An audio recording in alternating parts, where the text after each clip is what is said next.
Olá, tudo bem? Nosso Mentes em Pauta de hoje traz o tema autossabotagem. Tudo bom, Bia? Tudo ótimo. Interessante esse tema, né? Muito, porque assim, as pessoas não têm noção que elas podem ser seus piores inimigos, né? E geralmente quem é um autossabotador não se vê como uma pessoa que bloqueia os acontecimentos da sua vida, né? Que joga contra. Ele sempre acha que é o outro que joga contra ele. E a autossabotagem é isso, quando a pessoa interfere negativamente na sua própria vida. São aquelas pessoas que quando elas sonham com uma coisa, aí todo mundo se reúne, ajuda para que ele possa obter aquele objetivo. E aí quando está perto de conseguir, de começar a ir numa trilha para alcançar um determinado patamar, ele mesmo se autodestrói. É mais ou menos como uma bomba programada para estourar na hora que essa pessoa está atingindo aquilo que ele sonhou ou aquilo que ele achou que era o sonho. Um autossabotador sempre é uma pessoa que tem uma idade emocional muito aquém da sua idade real. É como se fosse uma pessoa que parou ali o desenvolvimento emocional na infância, na adolescência e que tem profunda dificuldade de admitir a entrada na vida adulta. A autossabotagem, então, está muito ligada à insegurança. Com certeza. O autossabotador, ele tem tanto medo de assumir a sua vida adulta, a sua independência, a sua liberdade, como lidar com as frustrações, como acionar a sua resiliência, porque a resiliência a gente só consegue acionar através do sofrimento, através dos desafios, que ele prefere sair fora do jogo. Então, ele arruma uma desculpa que é ínfima, que não justifica, para ele sair dessa trilha do crescimento. Nos relacionamentos, então, quando ele está indo bem, ele precisa sair. Eu já escutei muito isso, assim, não, eu preciso terminar. Não, e termina quando está tudo bem. Né? Aí fala assim, motivo, né? Eu perdi o interesse. Não perdeu o interesse, é porque a relação está numa fase... Do amadurecimento. Exatamente. Eu tenho uma paciente que fala uma coisa tão bonitinha, que ela fala assim, você sabe o que é o amor? Você e uma pessoa vendo novela de noite, de pijaminha e óculos, e não acontecendo nada. Isso é o amor. Quer dizer, essa coisa do aconchego. Quando ela fala vendo televisão, pijaminha, duas pessoas vendo ali uma novela, um filme, é isso, né? Essa paz, essa tranquilidade. Então, o autossabotador, ele vê isso como tédio. E ele tem um pouco de uma personalidade procrastinadora também, né? É por causa da imaturidade, porque assim, diante da vida... É o medo de arriscar e o medo de assumir responsabilidades. Então, se eu tenho uma tarefa a fazer, na vida adulta, você tem que fazer. Ninguém vai fazer para você. Por exemplo, pagar suas contas, ir a um compromisso profissional ou ir a um compromisso social. Você não tem como mandar representante. Então, ele vai procrastinando aquilo, sempre esperando que alguém faça.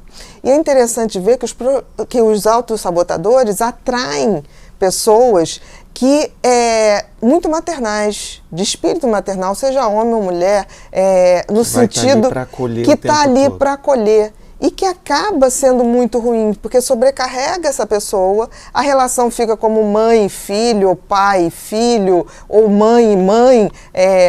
Você está em busca de um homem, na verdade você está buscando alguém que assuma a vida adulta por você.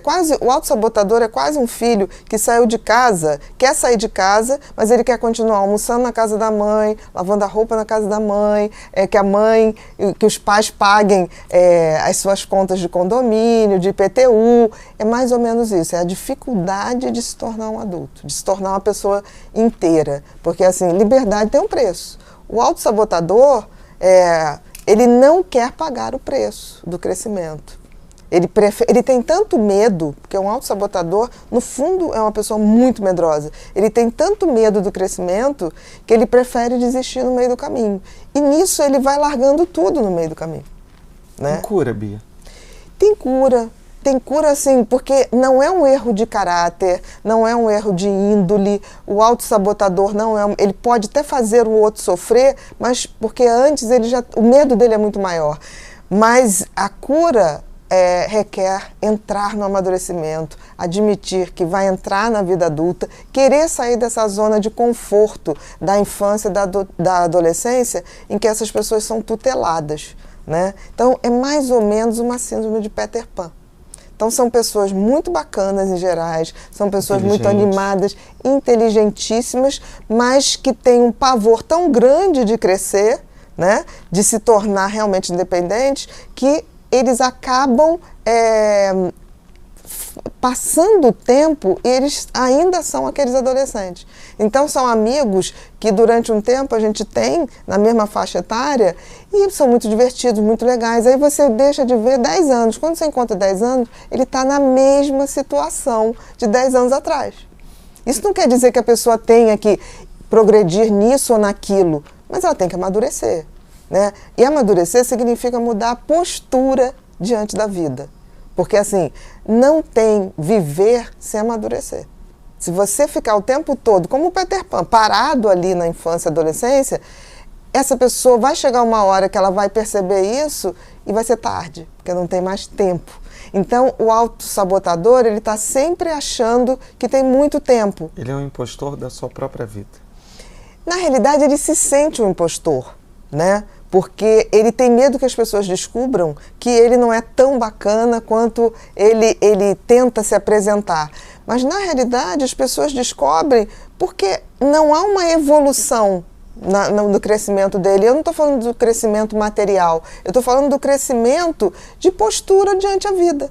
Então, são grandes amigos que você teve com 20 anos, você reencontra aos 50, aquela pessoa tem as mesmas piadas, os mesmos recursos, é como se ele não tivesse aprendido com a vida e por medo de viver.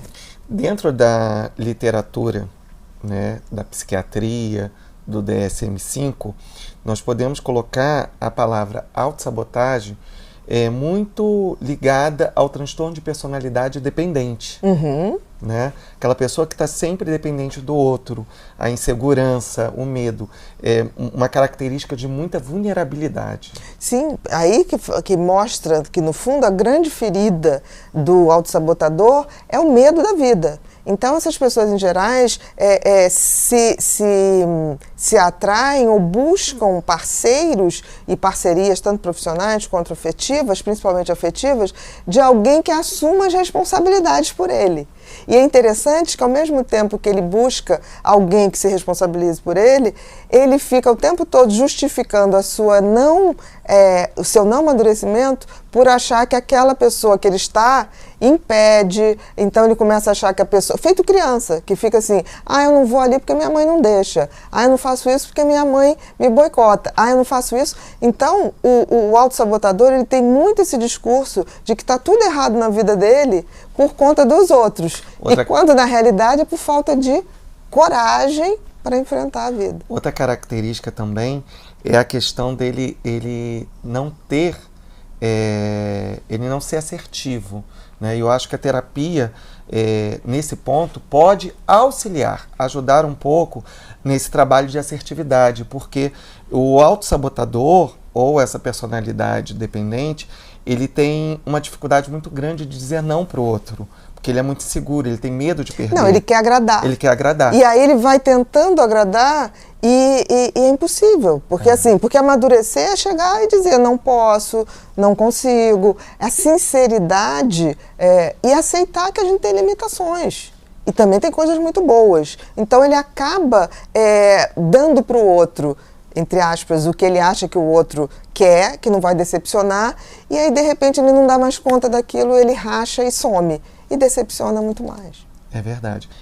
Existe cura? Existe uma forma que essa pessoa consiga lidar com ela própria? Assim, eu já falei um pouquinho da terapia, trabalhar um pouco mais essa assertividade, mas isso tem uma cura? Claro, porque assim, não é um erro de essência. E se a gente for ver que o autossabotador, no fundo, é uma criança muito medrosa, panicada quase, se a gente fosse ver isso, é enfrentar o medo. Enfrentar o medo com recursos de amadurecimento. Então, assim, é óbvio que tem. Medo não é uma falha de de caráter, de índole. O medo é um sentimento que a gente tem diante do novo, diante dos desafios. Então, eu diria o seguinte, para uma pessoa autossabotadora ou dependente, ela tem que realmente imaginar se todo mundo que hoje me auxilia ou que hoje eu sou dependente deixasse de existir. Ele ia se virar. O instinto de sobrevivência do ser humano é maravilhoso.